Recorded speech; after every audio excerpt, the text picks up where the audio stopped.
selamat datang, selamat pagi, siang, sore, malam. Balik lagi di podcast Ngonsep tentunya ya. Bagi para ngonseper yang setia selalu nonton podcast ini ya. Kali ini kita akan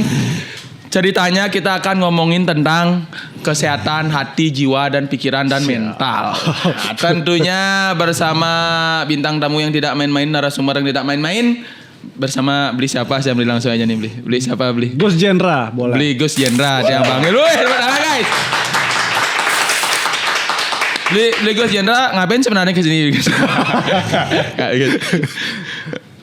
Beli Gus ngobrol, oke. Beli Gus dari mana? Beli Gus kalau boleh tahu. Beli Gus jelaskan biografi sedikit lah.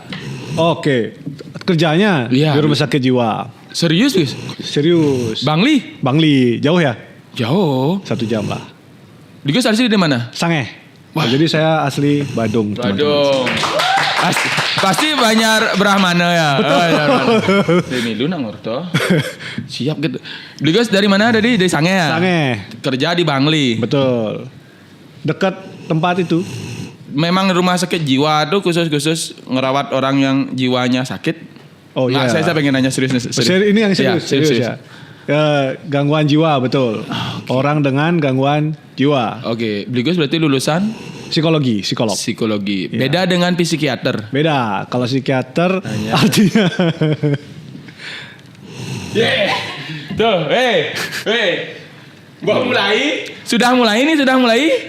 Oke, selamat datang di Konsep dan kalian udah opening, udah nanya juga Bigus Jendra. Ya, kita akan kenalan dulu sama narasumber kita. Sudah. Udah kenalan Bigus Jendra namanya. Ya, Bigus. Yoga. Saya Yoga juga. Oh, ya. Jendra. Saya Yogi. Kenapa nih? Kita saya ngomong lewat telepati. Ya tau gak baca otak saya? Apa? Oh, iso. Gak bisa. Emang nggak bisa. Kalau psikiater bisa baca pikiran? Psikolog nggak bisa baca pikiran. Tuh kalau saya teman saya. Kayak apa? Ya gimana? Kemarin Gadang di mana? ngempu istri tetangga kan? Enggak dong ya. Ngempu anak gitu. Tapi kalau ngempu istri tetangga itu dalam psikologi itu bisa dilatih gitu kan? Dilatih apanya? Untuk biar bisa ngempu istri tetangga.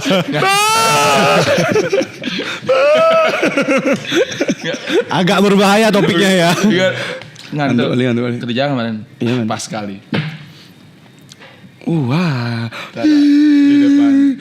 Oh, apa nih?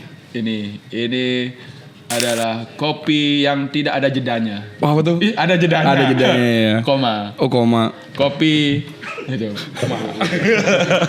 Koma itu kopi Mamal ya. Oh, bisa gila.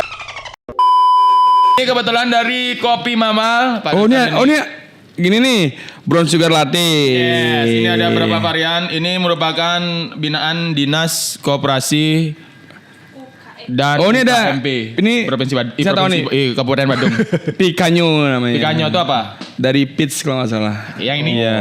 Itu namanya Splendid Lady dari bunga mawar. Buah bunga mawar. Wah, ya, yakin nih. Iya, benar.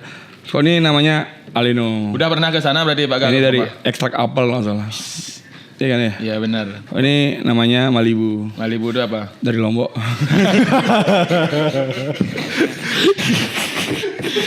Alamatnya di mana sini? Koman. Ada 2, tapi yang ada di sana di Mambal, di Jalan Raya Mambal, Gang Puda 4 nomor 3. Langsung aja di Instagramnya @kopi.mambal. Teleponnya di 081805388991. Tapi serius enjoy banget sana men. Mau buat tugas. Karena di sana tuh banyak ada, kalian bisa lihat koleksi yang punya. Koleksi yang punya ada apa? Koleksi yang punya ada. Koleksi yang punya tuh punya koleksi. Oke. Ya itu yang benar. Apa koleksinya? Ada Vespa. Terus ada mobil VW. Yang terakhir tuh ada pajangan di bingkai tuh. Nggak isi. Nggak ada. Oh salah saya. Tapi saya mau motor klasik sama mobil klasik tuh ada sana. Kalau itu suka kopi Pak. Yang mana? Saya boleh yang mana? Yang mana? Saya Bebas. Sesuai warna. Oh ngopi. Ini apa? Itu Malibu apa? Itu bukan kopi, itu dari soda water. Oh, oke. Ya, dari apa? Soda water dan isi melon.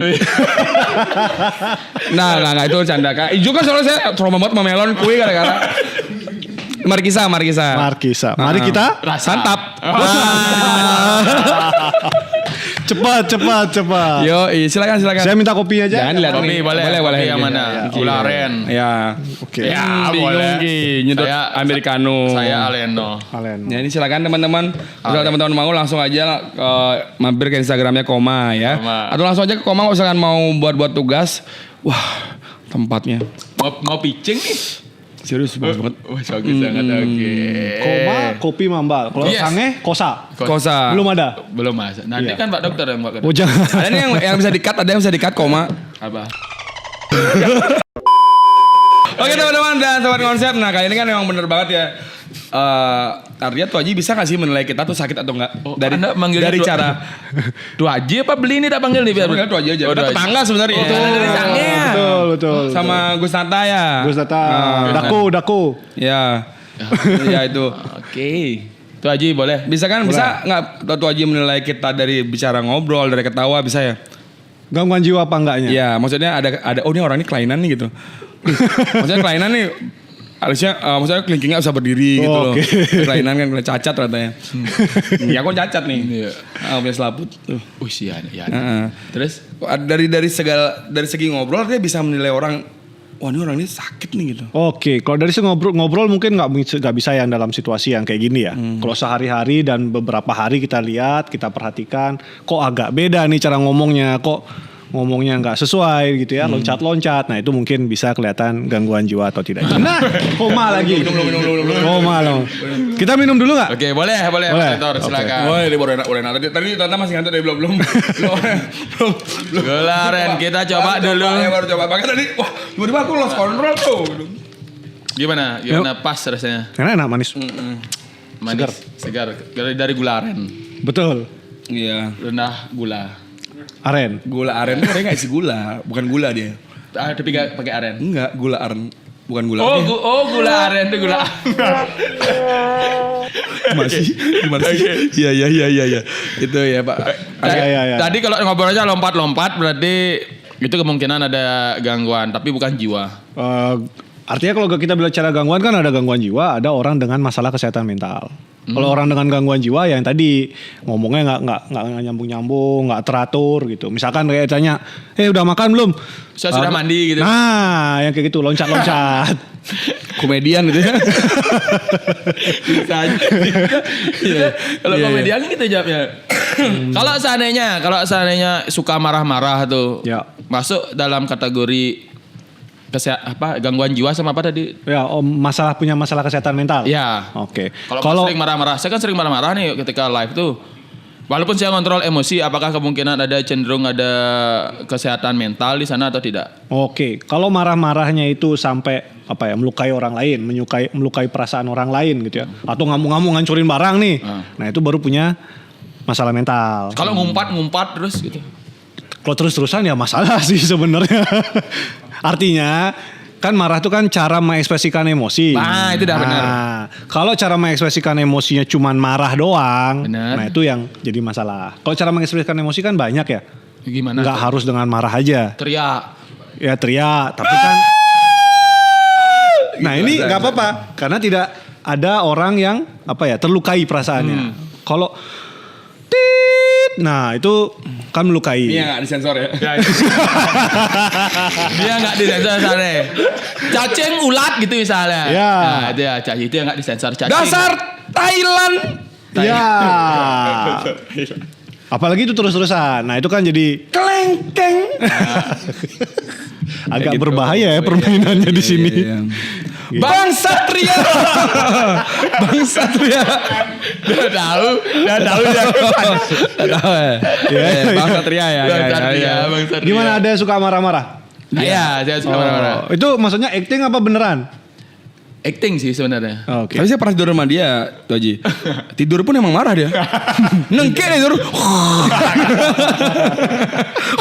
Gitu dia tidur nengke dia. Kan beli ini gitu. Ya, tapi kalau seperti itu tuh dikategorikan kita normal saja pada kesehatan mental. Walaupun saya acting, masa setiap hari acting kan Normal. ya enggak sih. Itu dikatakan normal atau tidak? Otak kita kan pinter ya?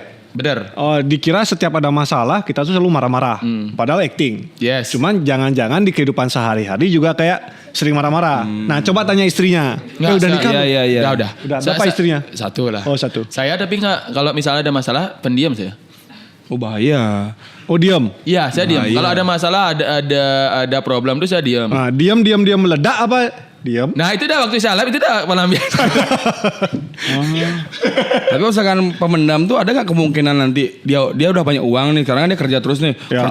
kerja live dan dia memendam masalahnya. Ini siapa nih? Oh enggak, teman saya umur 35 langsung dia stroke kemungkinan stroke dia Pak Dok, kan rugi uangnya. Ini ngomongin orang apa gimana? Enggak saya teman saya. Oh, ya. Jualan udang juga dia suka live. Oke. Ya. Kemungkinan dia stroke Pak Dok. Soalnya bibirnya udah mereng gitu. Nah itu dah. Apa mungkin nggak kalau marah-marah itu menyebabkan juga perubahan memicu terjadinya stroke kalau Oh. marah-marah. Walaupun acting. Oh, artinya gini, kalau kita marah-marah tuh kan hormon di kepala tuh kan naik ya. Adrenalinnya naik. Benar. Nah, kalau kita terus-terusan marah, walaupun pura-pura, itu otak tuh ngira itu beneran. Oh, Jadi sama kayak kita lagi stres. wah bahaya. Masa Apa responmu normal. Masa saya harus Cuma ubah? kalau kita bilang stroke kan biasanya ya bukan karena marah-marah aja, karena begadang, pola hidupnya nggak sehat, Wah, saya tuh nggak semua. teratur. Olahraga, Nggak. makan, Ya, teratur. teratur. Tapi marah-marah, begadang, Oke. memicu. Kan jelas. Oke. Tapi kalau misalnya dari Pak Dok tuh ada gak sih menilai orang tuh dari ketawanya? Misalnya contohnya gini. Oh ini tabungan 3M. Oke. UMR.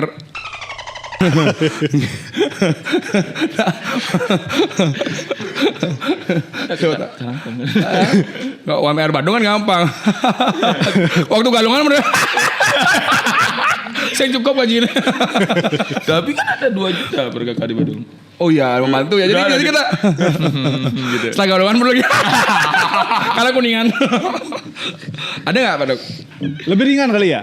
Artinya kalau kita dalam keadaan stres kan ketawa tuh agak kita kurang lepas. Itu oke aja gitu ya. Cuman masalahnya kan banyak orang ngira, oh kalau banyak duit ketawanya disantein gitu. Nggak ada hubungannya sih sebenarnya. Nggak ada, cuma jaim-jaim aja ya? Nggak ada, betul. Itu kan kelas aja.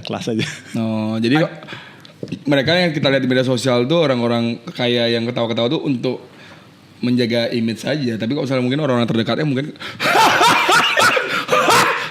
gitu ketawanya mungkin aja. Mungkin kalau aja, orang-orang iya. sama mereka ngobrol sama teman-teman dekatnya.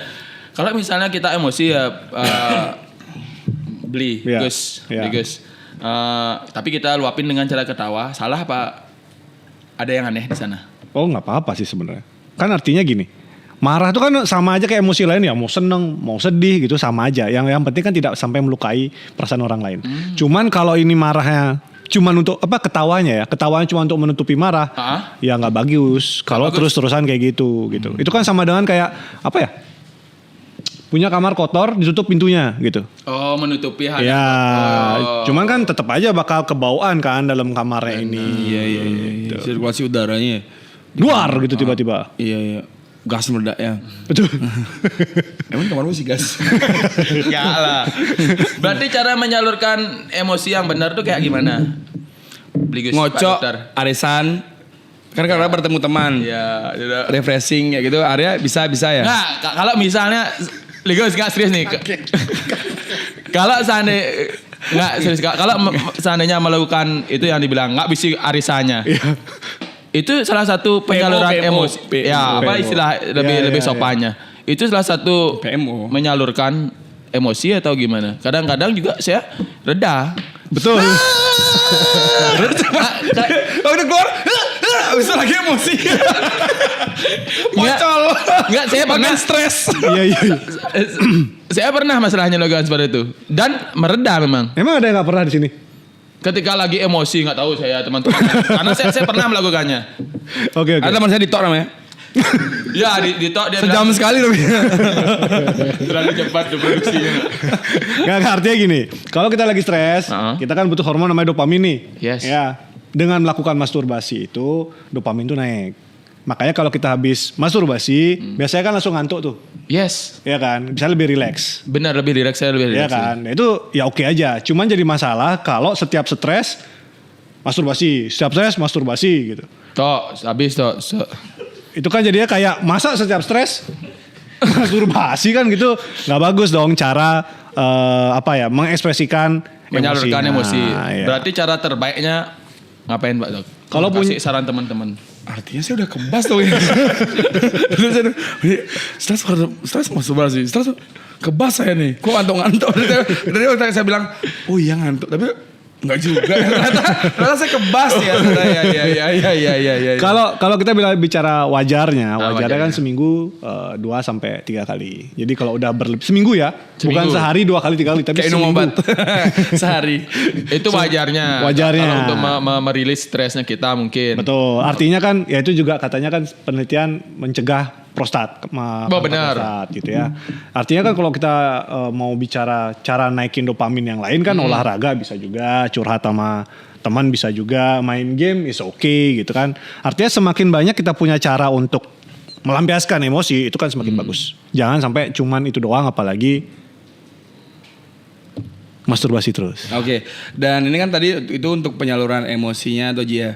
Nah, sekarang nih kita bicara dampaknya nih. Ya. Ketika kita nggak memvalidasi emosi itu seperti apa hasilnya? Maksudnya kita nggak melampiaskan. Misalnya nih, kan ada stereotip cowok yang kuat nggak boleh pokoknya nggak boleh nangis. Nggak boleh nangis gitu. Pokoknya dia let it flow aja.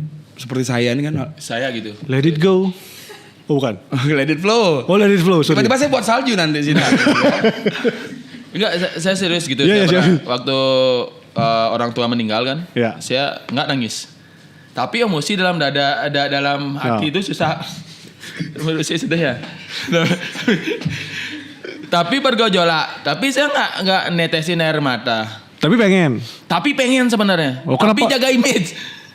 Karena saya nggak mau nanti adik-adik keluarga yang lain, Dikira lemah. yes. Oh. Ini tadi kenapa? Saya mengikuti emosinya juga. Nggak serius. Ya. Artinya gini. Emosi sedih itu kan memang lebih bagus diekspresikan, gitu kan. Karena itu kan emosi yang memang harus kita keluarkan gitu loh. Rilis. Ya rilis gitu. Jangan sampai dipendam terus. Apapun emosinya kalau dipendam ya nggak akan bagus gitu kan. Artinya bisa meledak belakangan. Terus kalau dibilang kan jadi laki harus kuat gitu. Nah ini kan stigma yang sebenarnya salah ya. Dan sangat mungkin juga itu juga yang menyebabkan yang namanya laki itu apa bahasanya? Laki tidak perlu cerita gitu ya apa? Boys don't cry. Ya. Lagi tidak pernah bercerita. Laki tidak perlu bercerita atau gitu. Itu kan sebenarnya jadi kayak, nah emang laki nggak boleh sedih kan gitu kan artinya. Padahal kan ya laki perlu aja cerita untuk mengungkapin emosinya. Laki boleh aja nangis gitu. Emang waktu putus nggak nangis? Enggak. Saya ke pantai teriak biasanya. Oh gitu. Ketika gitu. Mececeh nggak matanya? Nggak. Oh enggak. Ya artinya. Dia Pak diambil Satpol PP. soalnya waktu ada tamu tamunya keganggu. Waktu tamunya ambil Satpol PP sih. Yo. Artinya gini. Kayak itu malam ya gitu, waktu malam gitu. Waktu siang kan ada tamu lagi berjemur gitu. Ini udah mau apa nih gitu. Siang. Iya. Di Pantai Cemagi dulu belum ditata seperti sekarang. Di Cemagi kan masih sepi dulu. Dikira ngereh enggak? Saya teriak kan ada deburan ombak juga. Oh jadi agak kamuflase. Yes. Keren. Itu bagus. Artinya cara merilis sedihnya kan dengan cara seperti itu ya. Bisa dengan karaoke nyanyi lagu-lagu sedih itu oke. Mau nangis menceceh air mata ya sebenarnya nggak masalah gitu ya. Itu kan cara kita mengekspresikan emosi. Cuman yang jadi masalah kan orang-orang bilang, laki nggak boleh nangis. Padahal itu yang membuat seorang laki-laki biasanya lebih rentan mengalami depresi atau resikonya bunuh diri. Karena memang laki-laki lebih sering bunuh diri ya lebih banyak angka bunuh dirinya. Apalagi orang yang nggak bisa ngobrol Ji ya maksudnya. Ya, betul. Mungkin saya pun jujur saya mempunyai trauma bahwa dulu tuh saya suka cerita Ji ke teman-teman dan akhirnya teman-teman saya tuh bahan cerita saya tuh dijadiin enggak lah. bukan. Bahan cerita saya tuh dijadiin candaan. bahan cerita saya tuh dijadiin candaan Ji dan akhirnya kan ketika kita nongkrong itu kita punya trauma. Ya. Kok disebarin sih gitu. Bahas. Dan akhirnya saya selama kayak bahan sendiri. Nah ya. Dan akhirnya saya tuh berpikir bahwa lebih baik nggak cerita deh. Dan saya melakukan itu hampir bertahun-tahun. Oke. Sampai akhirnya saya terbuka lagi, yang lalu diamlah berlalu nih. Oke. Akhirnya saya mencari beberapa orang yang percaya untuk cerita. Nah, betul yang dibilang Yoga Obin. Penerimaan. Kalau mau cerita, ceritalah sama orang yang dipercaya. Karena orang yang terdekat belum tentu bisa dipercaya. Tiba-tiba kali itu.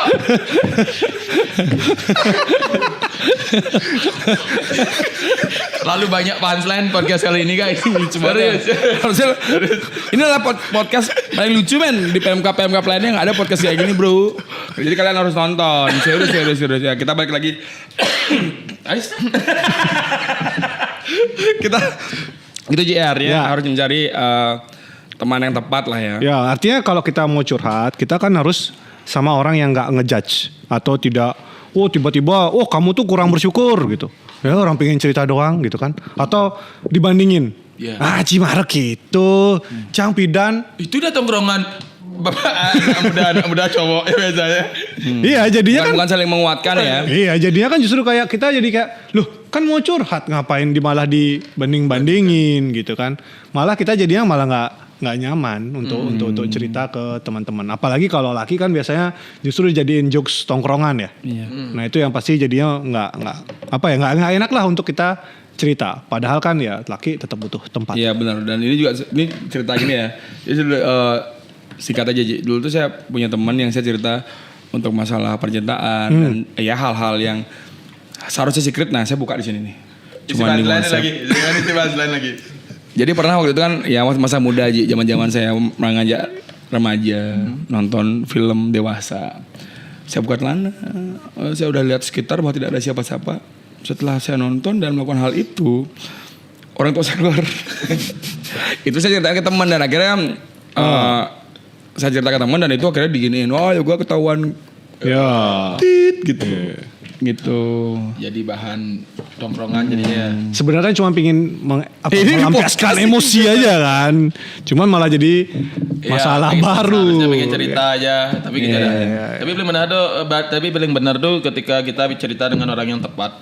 Ya. Tanpa mendengarkan kan tentunya, bukan membanding-bandingkan. Ki baru segitu. Gitu kan biasanya mukanya. Nah sabar kan bro. Cuma bermuntul, cang bener. Jauh li cenik, cang sih paling bekal. Tapi jikanya sudah menerima kenyataan biasanya sekarang ya. Sudah. Udah maksudnya ketika Aji udah nggak ada gitu. Sudah kali ya. Kayak kemarin kan, Koko Yudis punya member baru nih. Jikanya datang tiba-tiba, kayak gitu ya. Itu salah satu. Ngerti kan jokesnya? Ya, dia sih paling senior. Didi Putra paling senior ya. Yuk. Lanjut lagi. Ketika nih misalnya para cowok-cowok nih yang sudah memiliki hubungan keluarga, sudah memiliki istri kan kadang-kadang cowok itu kan kerja banting tulang. Kerja banting tulang merasa paling capek. Nggak serius nih. Ini di skrip ya, bukan saya ya pengalaman. Tapi benar. Tapi kadang-kadang kan istri di rumah kadang-kadang nggak nerima gitu kadang-kadang. Padahal kita sebagai cowok hanya pengen pengakuan dan tempat bersandar lah ketika kita capek di rumah. Itu kan kadang-kadang kita cowok yang sih ngakuin nih raga di Nina gitu. Itu cara menanggapi yang baik dan benar seperti apa? Oke, sebenarnya nggak cowok nggak cewek ya. Artinya kalau saya bilang ketika praktek baru seminggu ini dah paling nggak ada 3 kasus istri yang ngeluh ngerasa berusaha sendiri. Oke. Jadi istrinya yang ngerasa saya udah capek kerja, suami cuma di rumah main judi online. Betul. Sabung ayam. Mungkin. Artinya lebih banyak, bukan lebih banyak ya, yang datang ke saya itu malah banyakkan istri gitu ya. Pas saya udah kerja nih, dia nganterin anak les aja nggak mau gitu. Pas saya sakit nggak pernah dianterin gitu. Nah ini artinya bukan perkara gender lebih banyak cowok atau lebih banyak cewek, tapi ada aja cowok sama cewek. Cuman masalahnya kan gini, terutama awal nikah. Udah berapa lama nikah? Saya 7 tahun. 7 tahun. Saya 10. Bulan. Belum ada 1 tahun. 10 bulan. Saya 7 tahun. 7 tahun. Lebih tinggi dari Yogi aja 7 tahun. 10 bulan. Apalagi yang gini ya, kita menikah itu kan apalagi nanti sudah punya anak gitu ya. Itu kan nggak ada les-lesannya ya, nggak ada sekolah jadi orang tua. Tapi buku parenting banyak ya. Buku parenting banyak, tapi kan kita ya beda lah, beda pola asuh, beda pendekatan di keluarga pasti beda gitu ya. Nggak ada les-lesannya, pasti belajarnya dari trial and error. Dan itu kan pasti ada stres sendiri ya. Nyoba gini kok nggak cocok, berubah lagi. Nah seringkali kan di masa penyesuaian inilah suami dan atau istri ini saling ngitung. Aku lo udah berusaha 9, kamu cuman 2 gitu. Jadi yang ngiranya adalah cuman 1 doang yang berusaha. Harusnya 2 piston, 1 piston aja mesinnya jalan ngira aja gitu ya. 2 silinder ya. 2 silinder. Betul. Nah akhirnya kan jadinya nggak kerja sama bareng. Justru saling nunjukin pengorbanannya masing-masing. Benar. Nah itu kan sebenarnya nggak sehat dong. Karena kan ini hubungan rumah tangga bukan hubungan jual beli. Seringkali kan ibu-ibu tuh datang gini, saya udah berusaha 9, suami saya cuma 2 gitu. Oh terus gimana Bu? Ibu mau turunin ekspektasi ke suami atau tetap di 9 gitu? Oh enggak, saya maunya suami dong berusaha sampai 9 gitu. Nah ini kan jadi kayak transaksi jual beli. Lomba ini. Iya, sedangkan kalau dalam pernikahan kan nggak bisa di posisi itu dong gitu ya. Artinya kalau istrinya 9, suaminya 2 ditarik supaya biar bisa sama-sama 6 deh gitu. Artinya kan kolaborasi. Ya. Terus 9 sama 2 enggak bisa 6 Pak Dok. Berapa jadi? 6 satu 5. Boleh. Iya kan bener. 9 sama 2 11 jadinya ya. 2 6 5,5. Ya gitulah pokoknya. Iya terus. Ya artinya ya itu satu kolaborasi. Kedua kan karena istri itu kan seringkali atau suami lah ya. Suami seringkali mengira istri itu cuma di rumah nggak ngapa-ngapain. Padahal kan yang namanya apa? Ibu rumah tangga. Ibu rumah tangga. Capek banget. Bangun pagi. Nah, Masa. saya selalu menghargai istri saya seperti itu. Langka. Nggak serius ketika saya misalnya walaupun capek ya, walaupun ada banyak masalah, istri tak lihat tidur di rumah kan, saya tahu dia tuh tonton semang nama Banten, nyampat, ngempu, manting, wajar capek sama-sama capek. Ironiki. Serius. Balikan teman saya. Cepat keluar. Nggak, tapi emang jikanya Serius.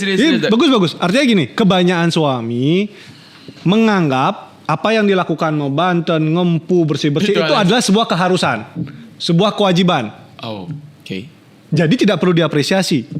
Itu kebanyakan pola pikir bapak-bapak, terutama yang tumbuh di dalam keluarga patriarki, karena merasa ya itu memang tanggung jawab dia, nggak perlu saya apresiasi.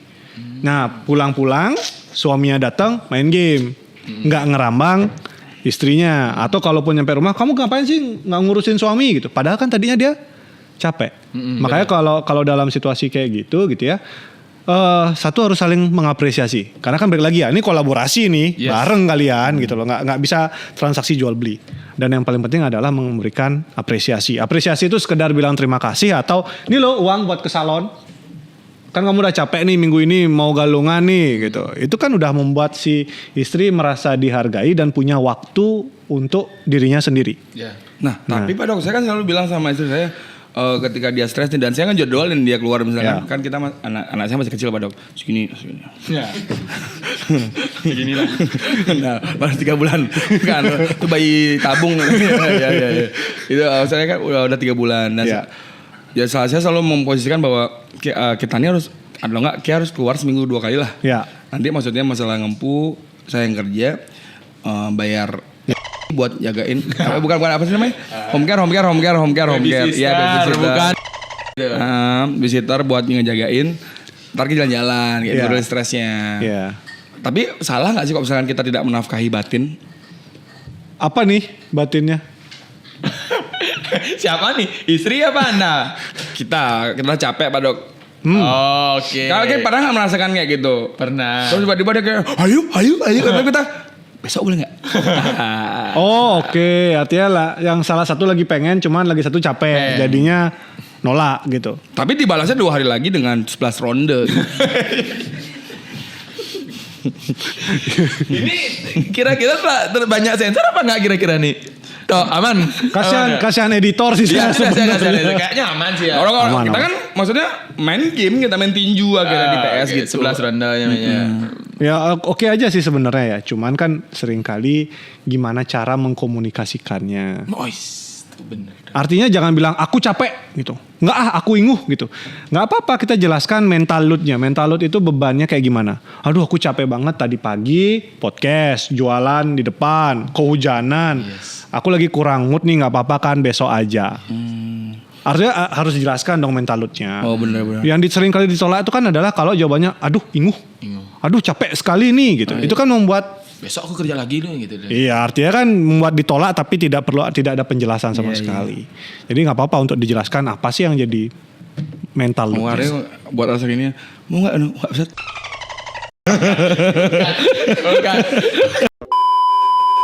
Berarti sebenarnya dalam hubungan tuh komunikasi yang terpenting kan ya. Cara mengkomunikasikannya. Cara mengomunikasikannya. Ya kalau saya, artinya gini. Orang bisa aja jujur-jujuran kan. Oke. Tapi ketika jujur, cara jujurnya itu kan Beda-beda. beda, nggak enak bisa jadi kan. Oke. Aku capek loh ngumpu anak. Nah, terus suami bilang, aku juga capek kerja. Nah, siapa yang menang? Nah, ego ya. Ya kan nggak ada yang menang. Anaknya. Iya kan? Artinya kan lebih baik, sayang aku capek kerja. Anak, yuk kita ngumpul bareng, yuk kita jalan-jalan sekarang. Itu kan jadi lebih enak ya. Jadi komunikasinya sama-sama capek, tapi sama-sama solusinya apa nih? Daripada cuman milih siapa yang lebih banyak berkorban, siapa yang lebih banyak tenaganya gitu. Itu yang paling sering menjadi masalah di masalah rumah tangga lah, yang sering saya datengin di konseling, yang sering saya temuin di konseling. Konseling. Oke. Dan ada gak sih yang dan ujung-ujungnya tadi kan Pak Dok bilang nih kita kan kita balik lagi ke kasus bunuh diri Pak Dok ini Ya, serius ya. ya. 2024-2023 Bali memiliki prestasi dengan jumlah angka bunuh diri 1983. Itu bukan prestasi. Karena nomor 1 dan itu kan seharusnya bukan menjadi prestasi. Ya, Nah oke. sekarang kan bagaimana? Aku belum selesai kayak motong aja. Ini kayak gak ngomong podcast sebelah. Nggak, jangan. Nah akhirnya kan 2023-2024 tuh Bali sempat menjadi nomor 1 lah. Ya. Dan tidak patut menjadikan prestasi kan Ya. gitu kan. Nah ada nggak sih dari Pak Dok nemuin kasus bahwa yang dari siap berkeluarga nih ujung-ujungnya dia akhirnya mengakhiri hidup dan ternyata dia belum siap. Oke. Oh artinya bunuh dirinya gara-gara nggak siap berumah tangga gitu ya. Kalau itu sih pengalaman saya belum pernah saya dengar ada orang bunuh diri karena belum siap untuk menikah gitu. Nah, Karena kalau kita bilang bunuh diri itu kan kompleks ya.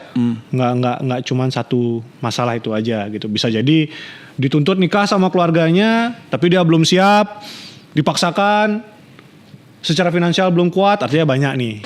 Ya, kemudian mungkin ada kasus bunuh diri atau biasanya lagi ngambil jalan pendeknya judi online. Malah semakin banyak hutangnya bunuh diri. Ada kasusnya itu adalah set job yang ada di rumah tangga itu yang membuat bunuh diri ya. Ya artinya kalau dalam rumah tangga ya paling banyak kan masalah finansial. 30% penyebab 30% apa 40% ya penyebab bunuh diri adalah masalah finansial. Artinya ya justru kalau kita mau menikah gitu ya jangan cuman siap untuk Materi? oh bukan, jangan siap untuk Mental aja. kasur aja gitu loh. Oh, jangan. Bukan mukundu doang ya. Iya betul. Modal, konsisten dan doa. Iya, makanya kan dibilang kita perlu siapin uang juga karena kan memang penyebab perceraian finansial, penyebab bunuh diri juga finansial. Oke. Damn. Tapi benar Pak Dok, saya sebelumnya sempat setuju bahwa jujur saya curhat Pak Dok ya. Ya.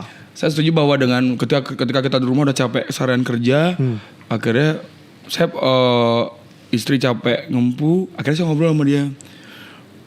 Ji, gimana nih Ji? Karena saya masih orang tua newbie Pak Dok. Kalau di Point Blank pangkat saya tengkorak masih baru. Ya, ya. Akhirnya saya ngomong, Ji gimana? Oh nggak boleh Pak Ga. Akhirnya dia kayak tau sama dia, kalian kita ini kan buat rumah nih harus ada 2 bangunan nih. Asik. Kalau ini nggak kuat, ini istri udah kuat, yang rontokin dia kan rumahnya jatuh. Wis, mantap. Nah, dia ngasih tau, nggak sih tadi saya ini tuh. Nggak akhirnya tapi dia ngasih tau bahwa jangan pernah mengatakan aku tuh capek kerja. Iya. Saya langsung bilang, biarpun kamu kenyat saya respect sama dia akhirnya. Keren ya, keren. Gitu aja Pak Dok. Karena pengalaman saya seperti itu, karena saya lihat orang tua melakukan hal itu. Jadi orang tua nggak pernah berantem sama ibu. Orang tua saya berdua nggak pernah berantem sama sekali masalah kerjaan. Jadi saya mencontoh itu sih, makanya saya bilang kemarin waktu dia ngobrol sama saya bilang itu. Jangan pernah kita bilang capek kerja ke istri, sedangkan istri juga capek ngurus anak, ngurus rumah. Karena kita sama-sama capek sebenarnya. Betul, pastinya sama-sama capek. Artinya gini, kalau kita bicara sudah di rumah tangga gitu ya, yang paling susah itu kan saling menghargai ya. Yes. Dimanapun ya Pak Dok ya. Iya. Damn. Saling menghargai artinya, ya misalkan nih udah tahu suaminya capek gitu kan, gimana sayang aku siapin air putih ya atau kopi ya gitu. Itu kan udah saling menghargai, mengapresiasi gitu ya. Terus ngeliat istri capek gitu, istrinya tidur di sofa gitu. Ya udah diemin aja, kasih tidur gitu loh. Jangan bangun gitu. Ya, itu kan tidak mengapresiasi kecapeannya juga. Kadang-kadang kan gini, kadang-kadang kan gini, omongan tetangga itu lebih menyakitkan daripada kita, padahal aman aja. Kadang-kadang omongan tetangga, itu kurangnya kayaknya, kan gitu biasanya. Tapi jangan salah teman-teman.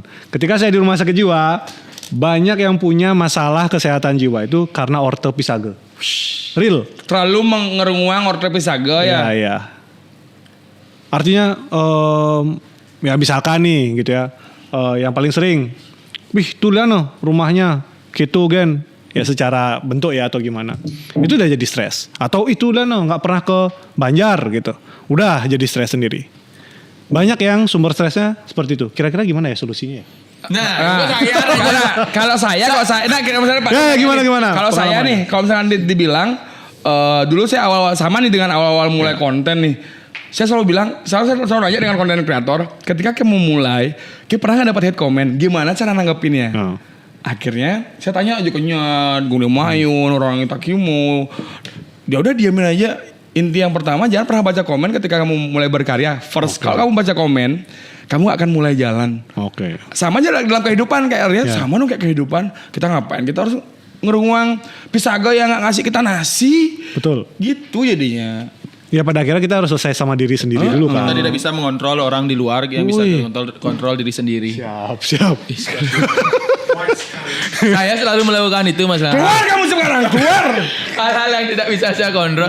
Tapi yang paling benar tuh gimana Pak Dok? Apa itu? Itu yang paling benar yang Pak Dokter tanyakan ke kita berdua tadi itu yang paling benar. BTW biar gak salah saya psikolog ya, jadi jangan dipanggil dokter. Bligos. Ya. Artinya gini, kalau misalkan kita ngerasa nih ya, oke, omongan itu tidak penting atau orang itu tidak cukup penting untuk kita dengarkan, ya udah bisa kita abaikan gitu loh. Kecuali memang ini orang yang penting, menurut kita penting, boleh kita dengerin. Nah itu satu dulu. Kedua, misalkan dari 10 orang nih yang ngomongin kita jelek, ada 9 orang, nggak mungkin dong kita bener. Paham ya? Jadi, paham. Artinya kan jangan ego juga. Kalau udah 10 orang nih bilang, dari 10 orang, 9 orang bilang, wah kurang bagus tuh gitu. Tapi kita nggak mau memperbaiki diri, ya itu kan ego namanya. Artinya ketika kayak bergaul sama satu gini, ternyata dia ngerasa, oh aku salah bergaul sama dia, ternyata kesini lagi dia kan ngerasa salah bergaul sama dia. Nah, yang salah tuh bukan di pergaulannya, tapi di orangnya. Mungkin kita yang salah nih. Artinya kita yang harus belajar menyesuaikan diri gitu. Artinya tetap kita bisa mengabaikan orang kalau kita menganggap itu tidak penting dan kita berusaha untuk menyesuaikan diri. Tapi kalau kebanyakan orang menilai kita kurang, ya kita dong yang improve, memperbaiki diri. Dan ini juga sama yang paling penting nih, Toji. Kita kan kasus bunuh diri itu paling tinggi juga ya. Tahun ini masih 10 besar lah Bali bilang, kok menurut saya. Dan rata-rata kan kasusnya itu SMP, SMA, terus juga gara-gara kasus awalnya tuh yang saya sempat lihat tuh kasus video viral pacarnya nyebarin, akhirnya dia nggak kuat dan dia SD juga ada yang bunuh diri sampai kemarin. Kalau nggak salah ya sempat dibully sampai mengakhiri itu kasus bullying tuh. Cara patut nggak sih sebenarnya pemerintah tuh melakukan langkah untuk adanya. Dulu kan kok kita dulu di BK tuh benar-benar konseling banget ya. Dan sekarang saya ngerasa kalau anak-anak SMP SMA tuh malah BK tuh ditakutin, bukan diajak sebagai bahan cerita. Gimana cara nariknya lagi? Oke, sebenarnya gini. Kalau kita bicara tentang bullying ya, bullying itu kan kejadiannya memang di sekolah. Cuman gimana pun orang tua itu yang harusnya membekali si anak. Contohnya adalah gini, banyak loh sekarang anak-anak yang cerita ke orang tuanya tapi orang tuanya sambil main HP. Ya, Benar. ya kan, Pak Bu aku mau cerita gitu, ya ntar gitu. Yang awalnya anak ini udah mau cerita, nggak jadi cerita. Padahal yang mau diceritain bisa jadi masalah pembulian, gitu ya. Banyak juga anak akhirnya nggak terbiasa untuk cerita. Padahal kesempatan anak untuk cerita itu kan hal yang bagus ya untuk orang tua. Artinya anak udah percaya nih sama kita, tapi giliran anak cerita kita main HP. Atau ntar dulu deh gitu. Karena menganggap ini tidak penting. Nah ini yang sebenarnya menjadi masalah gitu ya. Kalau kita bicara kebijakan mungkin agak jauh ya. Karena itu kan nyentuh sektor-sektor yang lain. Tapi gimana deh bangun dari rumah dulu gitu. Dari rumah dulu ya. Artinya gimana membiasakan anak itu cerita. Gimana membiasakan anak itu bisa lebih percaya diri, punya skill. Jadi jangan sampai anak itu gak punya skill sama sekali. Olahraga ya bagus olahraga ya. Misalkan dia punya bela diri ya bagus bela diri. Apapun sebenarnya. Ketika dia ngerasa punya skill dan ngerasa punya circle yang lain selain di sekolahnya, dia jadi pede, nggak peduli dengan kalau ada pembuli. Dia berani ngelawan karena masih ada teman yang lain. Banyak yang menjadi korban bully itu adalah susah menemukan circle selain di sekolah. Sehingga agak ya pasrah lah dengan kekerasan yang terjadi di sekolah. Jadi satu adalah biasakan anak untuk cerita, dua biarkan anak untuk lebih punya skill sehingga dia bisa punya rasa percaya diri. Itu sih yang paling penting ya untuk kita. Oh, berarti Jadi itu zaman sekarang. Jadi orang tua jangan terus sering main HP ketika anak cerita. Sekarang kalau balik ke tahun 2000-an jangan terlalu banyak nonton TV. Waktu anak cerita, balik lagi ke tahun 70-an. Waduh, apa tuh? Jangan terlalu banyak baca koran ketika anak cerita. Balik lagi purbakala. Lagi bongkar batu orang tuanya anaknya mau cerita. Lagi kerja. Bongkar batu lagi bongkar batu dia. siapa yang bully? Dinosaurus yang bully kira-kira? Kan gitu. Karena kesibukannya berbeda. Gus, kalau saya kan anak saya sering cerita tuh. Ya. Orang memang dia sering itu. Dia sering gitu kok kan nunjuk aku. Enggak. Anak Emang kok anakmu minta apa kalian? Anak saya gitu. San cowok-cowok tuh dorong-dorongnya kayak gitu misalnya. Ya. Terus kayak aku dia dorong kayak balik gitu dia bilang. Berarti itu salah satu self defense yang sudah dia miliki berarti ya anak saya. Itu hal yang bagus sebenarnya. Artinya si anak itu kita harus ya itu lagi ya yang kurangnya tadi ya. Anak itu harus dibekali cara menghadapi ketika dunianya tidak baik-baik aja. Yes. Kalau di rumah tuh kan kita mau menyediakan situasi yang aman, yang nyaman. Seolah-olah dunia itu selalu baik. Sedangkan ketika di sekolah, ya pastilah ada anak-anak yang tanda kutip ya, nakal gitu lah. Sehingga anak itu harus tahu gitu loh, bahwa ada orang yang tidak baik-baik saja untuk kamu nih. Gini cara menghadapinya gitu ya. Ya oke. Kalau kamu mau dorong. Kalau memang dia mulai duluan. Kalau mau pukul. Kalau dia memang duluan. Kalau emang udah kamu nggak bisa nanggepin, lari, panggil guru, lapor ke guru. Anak harus tahu skillnya itu. Bagaimana kalau misalnya pihak sekolah Diam. menangani? Maksudnya kan banyak juga pihak-pihak sekolah tidak menangani bulian. Ya. Dan akhirnya ujung-ujungnya siswanya speak up Ya. gitu di media. Artinya yang paling penting adalah gini, anak itu juga kita harus ajarin. Kapan kejadiannya, dicatat kejadiannya. Jangan sekedar, wah aku dibully bu gitu. Bisa jadi kan pertama saling ejek ya, beda kan ejek sama bully kan beda. Bulinya kayak gimana nih? Bentuknya apa? Kapan? Di mana? Itu kan harus ada buktinya dulu, sehingga bisa diproses sama si pihak sekolah. Karena kalau cuma cerita yang seperti itu mungkin tidak diproses ya, atau tiba-tiba langsung disuruh salaman aja tanpa tahu detailnya. Gak percaya biasanya. Iya, kan itu yang Iya, kayak yang terjadi di luar Pulau Bali yang ternyata setelah ditelusuri ternyata bukan sekolahnya yang bermasalah. Anaknya itu yang bermasalah. Oh, yang dia kemarin. mengundurkan diri yang Iya. dia sok-sokan nge-share di story-nya dia. Wih, udah lewat masalahnya, wih. Baru di-share gitu. Karena akhirnya dia dapat banyak tunjangan. Banyak sekali dapat benefit itu. Yang si ibunya nangis tuh. Iya. Padahal ternyata ya anaknya salah. Ternyata dia seorang kleptomania. Ini bukan saya gara-gara nangis, bukan gitu saya. Iya, ada kita harus melihat masalah itu dari dua sisi sebagai orang tua nanti ya gitu. Oke. Kalau dari sisi psikologi nih, Bligos, selain bullying, apa saja faktor utama yang bisa memicu orang-orang melakukan tindakan bunuh diri untuk anak siswa-siswa remaja ya. remaja? Oke, paling Selain bullying, putus cinta. ya putus cinta ada, masalah orang tua pasti. Wow. Ya artinya kan gini ya. ada salah di Kabupaten Karangasem kalau nggak salah kemarin. Itu ditemukan sama Bu Menteri. Ada 49 perempuan siswa SMP yang melukai dirinya sendiri karena merasa datang dari keluarga broken home. Dimulai dari satu orang aja. Kemudian jadi tren di TikTok. Wih, boleh nyebut brand nggak? Boleh kan ya? Boleh. Ya, tren di TikTok. Akhirnya ditiru sama teman-temannya. Ke-49-nya lah melukai diri sendiri. Kayak lagu ya. Bila ada 9 nyawa gitu. Itu bunuh diri itu kan bisa ditiru ya. Contohnya adalah ya kenapa di jembatan itu selalu ada yang bunuh diri di sana? Kan emang bunuh diri bisa ditiru. Untungnya sekarang udah ada sengkernya nih. Oh, iya. Ya kan gitu. Nah, sekarang adalah sangat mungkin remaja itu meniru. Apalagi kalau kita tahu kan konsep remaja itu apa sih? Ikut-ikutan temen. Fear of missing out. Ya, ikut-ikutan teman. Temennya apa? Dia ikut. Temennya belum menemukan jati diri ya. Ya, ngikut-ikut gitu. Akhirnya sangat mungkin itu juga mempengaruhi konflik di dalam keluarga, masalah putus cinta. Karena kan ketika remaja seringkali perilakunya impulsif ya. Putus maka dunianya berakhir ke arah sana. Nah, kalau mau saya bilang pada akhirnya adalah banyak kok sumbernya. Nggak mungkin satu hal. Seringkali justru adalah paling tidak ya dia putus. Kemudian di rumah orang tua nggak mau dengerin cerita, akhirnya dia nggak tahu dong harus kemana. Jadi depresi dan bunuh diri itu bukan kayaknya ya, itu faktornya banyak, nggak cuma satu hal bullying aja. Bisa jadi sama teman dia dibully, sama pacar dia putus, di rumah nggak ada tempat buat cerita. Kompilasi. Komplikasi. Oke. Gitu. Komplikasi itu lebih parah lagi ya. Udah artinya broken, banyak ini. faktornya gitu. Dan kalau misalkan ada gak sih tanda-tanda seseorang tuh Toji ketika dia mulai kehilangan harapan? Kalau di kartun kan kita bisa ngeliat tuh, kok misalkan warnanya beda, oh ini kehilangan harapan.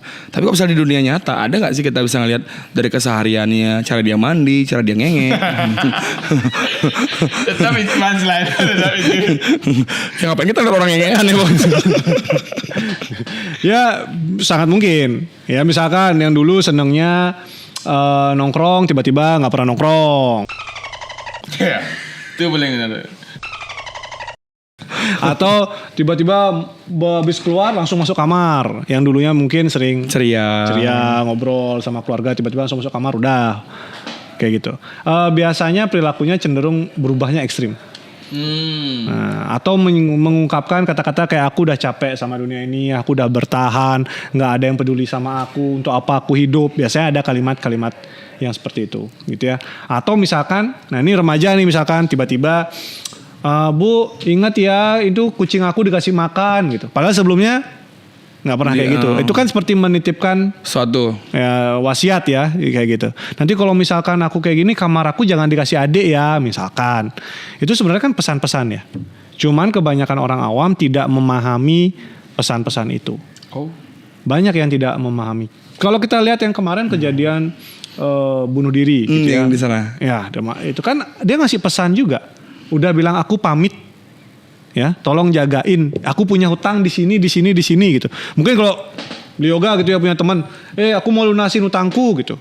Kita mungkin mikirnya, oh ya bagus, selesai hutangnya. Tapi ternyata semua tempat dilunasin hutangnya, itu kan tujuannya supaya gitu. Itu pesan sebenarnya. Udah hutang 10 tahun nih tiba-tiba dibayarkan. Loh ada apa ini? Atau misalkan di story WhatsApp-nya gelap, story-nya sedih-sedih gitu ya. Sudah berubah lah dari biasa. Cuman masalahnya adalah kita punya kebiasaan nggak juari nanya, kamu punya ada keinginan bunuh diri apa enggak? Itu masalahnya. Karena kita kira kalau kita nanya kamu punya bunuh diri atau enggak? Kita kira itu bakal memicu dia bunuh diri. Atau menyinggung misalnya. Iya. Padahal kita ngiranya gitu. Padahal udah di mana-mana diteliti itu cuma mitos.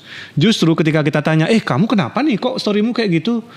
Kamu sampai punya pikiran bunuh diri nih misalkan kayak gitu ya. Ketika kita tanya gitu, dia ngerasa, oh ternyata ada yang peduli sama aku. Dan aku bisa mengungkapkan perasaanku. Pecahlah di sana. Yang selama ini dia nggak punya tempat untuk cerita. Ketika kita tanya, kamu apa kabar? Kok storymu kayak gitu? Kamu punya ada pikiran bunuh diri nggak? Oh iya. Lebih aware ya. Betul. Sama kayak kemarin lah. Yang cancel itu kan jatuh dan rasa sakit dan nggak jadi gitu ya, tau nggak ya? Nggak tahu yang mana tuh? sempat kemarin ada berita kan dia mau loncat tuh. Ini punchline bukan ya? Enggak terus kepleset dia jatuh. Karena sakitnya jadi mulu nih. Serius nih. Balik kenapa nih? Cukur ada beritanya. Lah, kamu enggak tahu? Kan cukur. Serius ada beritanya. Dia katanya udah kepleset dia. Kena sikunya gitu. Sakit ternyata. Enggak jadi gitu. Maksudnya yang kayak gitu mending jangan lah karena masih banyak yang sayang sama kalian men gitu. Ya nggak sih? Benar. Jujur dari dunia itu masih enak banget. Dinikmati. Kita masih punya Kintamani buat tempat ride, kita masih punya di Tabanan tempat meleb-leban, kita masih Good Karmalen untuk jalan-jalan dan buat sam-sam. Kita bisa di Badung ke selatan lihat sunset, menikmati ke utara kita berkebun. Karena kan kalau misalkan kamu ini buat teman-teman yang sekarang saya pernah di posisi itu, saya pernah di posisi pengen kayak gitu, Tuh Haji. Dan akhirnya saya keluar pagi saya keluar pagi dari jam itu hampir 3 minggu itu karena saya sakit dulu sakit karena sesuatu lah yang sakit itu gara-gara saya juga dan saya karena terjerumus ke sana gitu karena otak saya udah wah singkat banget kalau misalnya udah kayak gitu wah ini harus kayak ini nih ternyata enggak saya mau obati pikiran saya sendiri gitu hebatnya otak ya dia bertengkar dan kita harus milih yang mana akhirnya kita keluar jam 3 saya lewat Pekanbaru ada lihat orang-orang nyun gimana dan saya melihat dia nyun ini orang sekitar mereka tuh paham nggak sih gimana caranya susah nyari uang orang di rumah mereka ini menghargai nggak sih gimana pengorbanan orang yang nyunin di rumah saya sampai ke sana dan seharusnya saya nyadar oh ternyata hidup itu terlalu berharga untuk diakhiri men. Benar. Tisu ada tisu Yoga mau nangis oh enggak udah gelak leng nih gelak udah itu saya yang kayak gitu tapi itu nice artinya gini ketika kita mau punya pikiran bunuh diri ya teman-teman ya sering kali kita tuh kayak bingung mau nemuin makna hidup kita tuh apa sih gitu ya ketika Yoga jalan-jalan ke pasar ngelihat ternyata banyak ya makna hidup gitu kita dihargai nggak gitu kan oh ternyata bisa kok kita berharga gitu bahkan sesederhana nih ya ada loh pasien saya di rumah sakit jiwa gitu ya mau berhenti punya pikiran bunuh diri karena merasa punya langganan bubuh di depan rumahnya dan khawatir dagang bubuhnya sepi nanyain dia. Wow. Saking seringnya makan bubuh ini. Ini kakek-kakek udah tua banget sakit. Jadi mau bunuh dirinya karena sakit udah lama banget. Mau ngerepotin keluarga tapi takut dagang bubuhnya nanyain. Iya, jadi sesederhana itu alasan untuk bertahan hidup kan. Dan satu lagi dan faktanya adalah tahu One Piece. Banyak orang yang bunuh diri tapi setelah membaca One Piece dia membunuh diri sebelum tamat. Mungkin udah keren maksudnya masih banyak yang kalian harus bisa tonton jalan-jalan dengan budget minim budget gitu loh. Kalian masa nggak mau sih minggu pagi ke daerah Sanur buat nyari lumpia. Wih itu sedap banget nikmatin hidup dengan harga 20.000. Lumpia 20.000. Bayar parkir. Ben nyewa sepeda ada nyemisi. Wow, usah kita jalan aja. Terus kita lihat kiri kanan gimana kehidupan. Kilo lumpia 10.000, 5.000 air mineral. Udah buat tamer bisa lagi 8.000 buat nanti apa? susuknya kasih dagangnya kita kasih lebihin 2.000, 5.000 dia bilang suksema niki. Wah kita ngerasa punya value baru. Itu keren.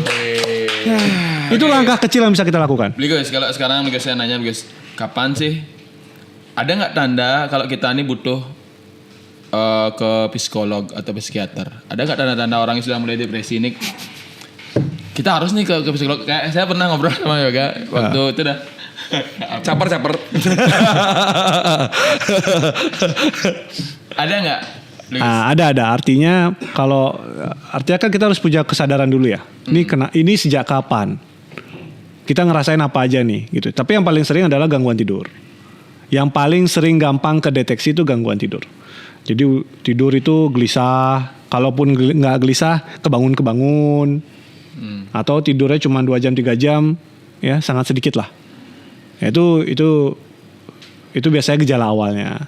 Kemudian emosi jadi nggak stabil, ya meledak-ledak, atau jadi ekstrim yang sedih terus-terusan. Mau kayak gimana temennya nggak ketawa, mau diajak pergi nggak mau, menarik diri biasanya.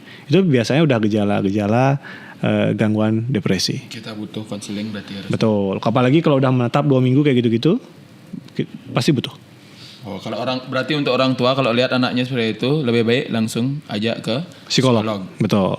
Mbak Bayu boleh sekali aja, nggak usah banyak-banyak. Itu boleh aja sebenarnya. Sekali aja. Saya pengen nambahin tapi saya takut. Ya, sekali aja. Apa gitu. Sekali aja. Kalau misalnya Mbak Bayu baru diam 9 kali di Bayu, masalahnya bukan Mbak Bayunya, anak ibu yang masalah.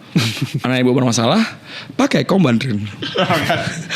Tapi sekarang itu kan gini ya, kesehatan tradisional ya.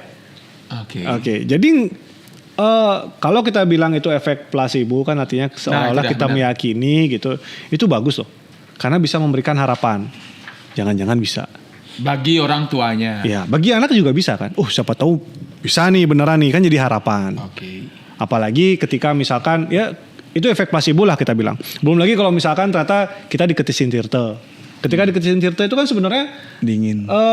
Betul dingin. Sing ada tirta yang hangat dan ganti.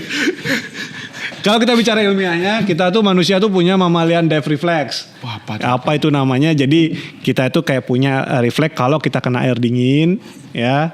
Air deh gitu ya di muka, di bagian telinga gitu ya, belakang sini. Itu kita bisa lebih rileks.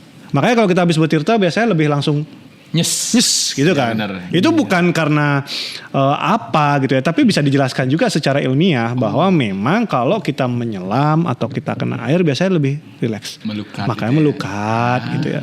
Jadi kalau kita bicara ilmiah ya sebenarnya ada juga, dan kalau kita lakukan itu ya bagus, nggak ada yang bilang tidak bagus gitu. Secara tradisi dibenarkan, secara ilmiah ada juga penjelasannya. Oke, Toji, ini kan saya punya pertanyaan yang random sebenarnya nih. Hantu itu halusinasi bubur tuh bubur? Halusinasinya tuh. Nah, halusinasi atau cuman emang nyata atau cuman itu tipu daya otak kita?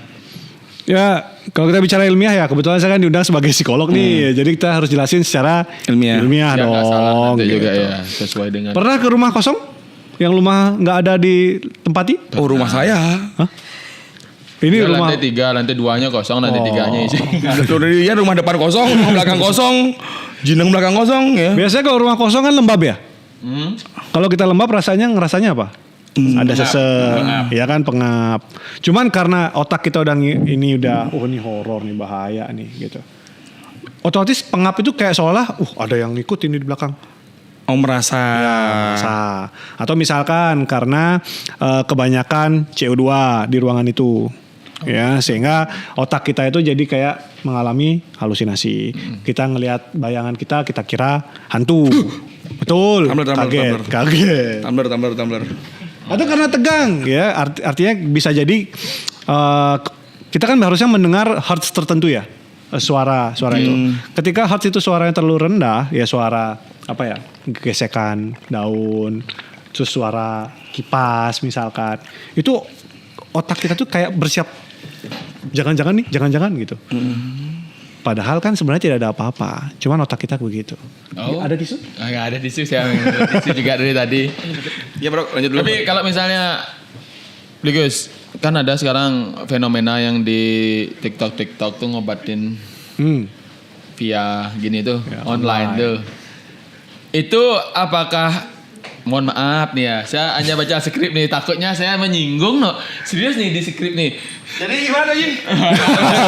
Ini dah itu placebo kah atau gimana? Sama sih ya, artinya Ini saya menanyakan berdasar keahliannya Bli Gus ya, karena psikolog ya, biar nggak nanti orang-orang menyangkanya gimana ya. Serius nih. ya artinya gini, selama tujuannya itu kita bisa merasakan optimisme, harapan gitu ya.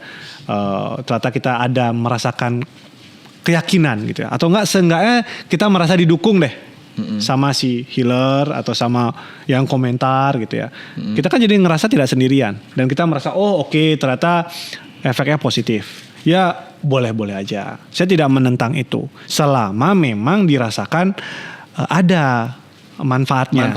Tapi tentu ada batasannya. Kalau memang udah tahu sudah mulai halusinasi, sudah mulai ada pikiran bunuh diri, itu kan udah berat itu. Ya jangan ditunda ke profesional. Lebih baik ke profesional. Oh, artinya kita buat bisnis aja. Apa tuh? Bisnis menjual harapan ke orang yang putus asa, bro. Di toko online enggak ada. Jual harapan dia. Iya kan maksudnya atau Saya enggak mau menyinggung. kan rata-rata ya orang-orang karena saya melihat adalah yang pengikutnya adalah orang-orang putus asa menurut saya. Ya artinya memang kita untuk hidup perlu harapan. Selain makan kita perlu harapan. Bayangin kalau kita nggak punya harapan, untuk apa Untuk apa kita hidup? kita hidup? Makanya perlu harapan. Dan kalau memang dalam tanda kutip healer itu bisa memberikan harapan, ya secukup segitu aja porsinya. Jangan sampai menunda dapat ketemu profesional, apalagi mungkin mereka kan secara keilmuan kurang dapat nih. Jadi ya perlu juga keilmuan secara sainsnya seperti apa sehingga bisa mendapatkan bantuan yang lebih tepat. Oke. Jadi selain dari orangnya sendiri, tapi keluarga juga harus tahu tanda-tanda yang terjadi sebenarnya. Betul, harus Ya, begitu ya. lebih paham lah. Kadang-kadang kan keluarga di rumah tuh acuh tak acuh ayo mula gitu ya, jadi sedang sibuk kemudian gitu padahal dia mengurung diri Ya. gara-gara ada masalah. Jadi keluarga harus tetap memperhatikan keluarga sekitarnya dulu. Justru keluarga memang yang utama. Itu yang utama. Keluarga yang utama. Tapi pasien yang pernah Gus tangani yang paling aneh apa Gus? Saya pengen tahu nih. Yang paling aneh sekali.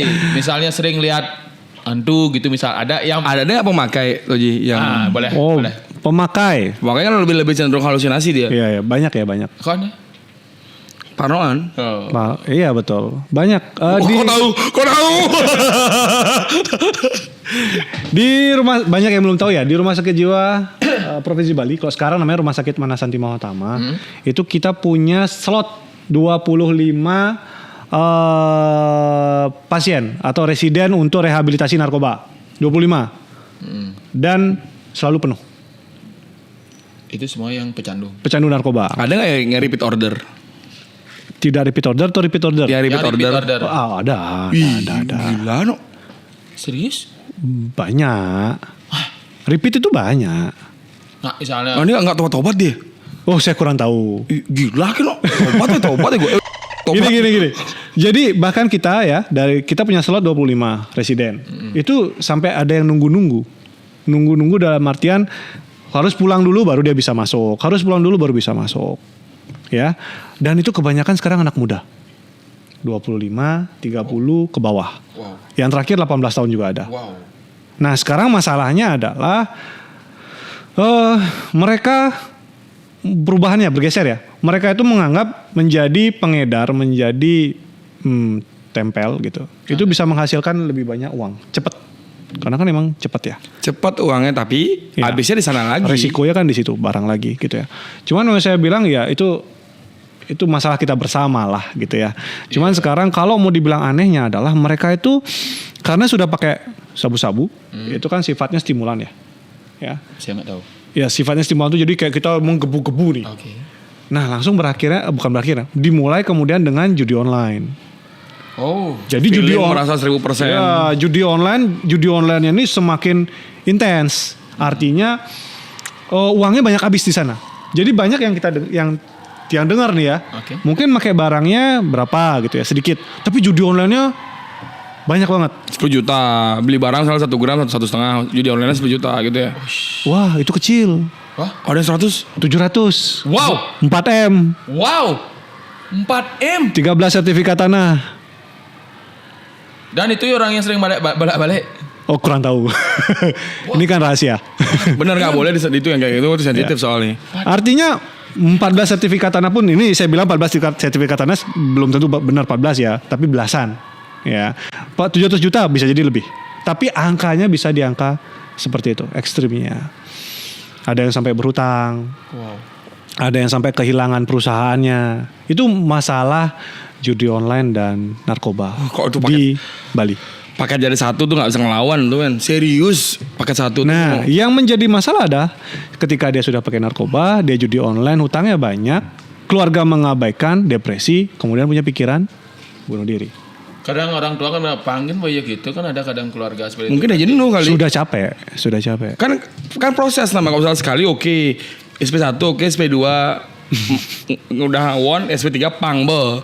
Berarti dari misalnya dari segi psikolog apa yang perlu ditangani sedangkan keluarga sudah tidak mau menerima? Oke, kita harus tahu dulu nih, kenapa dia pakai barang dulu. Apakah biar punya teman? Ada kan yang make, ya Pak biar saya punya teman. Biar gaul. Ya, ada yang supir truk Jawa Bali misalkan, karena saya harus begadang. Ada yang satpam karena saya harus begadang gitu. Nah kalau alasan pekerjaannya yang diperbaiki gitu ya.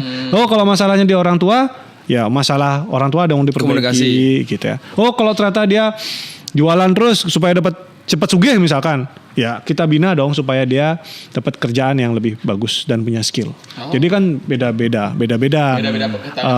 ya gitu. Oke. Dan sebenarnya banyak sekali tuh Haji yang masih kita ingin sampaikan. Kalau misalnya teman-teman mau ngontak tuh Haji di DM, silahkan aja di Instagramnya tuh Haji tapi Ida Bagus Jenderal. langsung aja ke sana. Nggak usah malu, nggak usah sungkan karena setiap masalah orang itu beda-beda. Benar. Siapa tahu kamu bisa menemukan jalan keluar dari masalah kamu dengan kuota yang kamu dapetin di Banjar. Ya. Gratis tuh Baby. Oke, pertanyaan terakhir Bligus. Ya. Harapan Bligus terhadap pemerintah terkait kesehatan mental di Badung lah dulu lah. Di Badung ya? Ya, di Badung. Oke. Sebenarnya saya ingin kita cepat-cepat kayak di Surabaya dan di Jakarta ya. Gimana tuh? Karena di kota-kota itu mereka setiap puskesmasnya sudah punya psikolog. Oke. Badung mungkin harusnya sudah bisa. Karena kan budgetnya gede dong PAD-nya ya. Itu Haji, tolong tuh Haji. Kan Haji juga. Pak Kadisnya kan Haji juga. Oh gitu. Kesehatan. Artinya saya pinginnya ke arah sana gitu ya. Dengan isu bahwa angka bunuh diri di Bali paling tinggi gitu. Saya rasa Badung bisa memulai itu. Dengan setiap psikolog, setiap puskesmas punya psikolog. Kenapa? Karena kan psikolog itu kebanyakan masyarakat merasa berat ya. Lumayan loh, mahal loh konseling dengan psikolog itu. Ya 300-400 1 jam. Dan itu kan tidak bisa diakses semua orang. Padahal kalau program kita sekarang itu kan adalah mental health for all. Artinya kesehatan mental untuk semua. Nah sekarang gimana caranya menyentuh nih masyarakat-masyarakat yang secara ekonomi nggak kurang gitu. Sehingga dengan puskesmas, kemudian ada psikolog di sana yang artinya tenaga profesional untuk membantu melakukan konseling. Walaupun sekarang dokter dan perawat itu sudah dilatih, cuman harapan saya ada psikolog klinis yang ada di puskesmas. Oh yang profesional bener ya. Betul di bidang itu. Oke, Sabta Kriya Digipta udah masuk kayaknya. Udah, Sunggara tahun depan teman-teman juga berani berbicara dan ini acara apa namanya? Ya, penutup. Oke, saya tahu itu akhirnya pengen menambahkan tadi sudah napas tuh. Ligosnya sudah apa tuh kan? Lagi. Yes. Menambahkan, oke. Terima kasih banyak Doji. Terima kasih banyak Ligos ya, terima kasih banyak. Yes, dan jangan lupa follow Instagram, TikTok, Facebook @pemkap_badung dan subscribe YouTube channel Pemkap Badung dan nantikan podcast episode selanjutnya. Doji terima kasih banyak. Sukses. Sukses.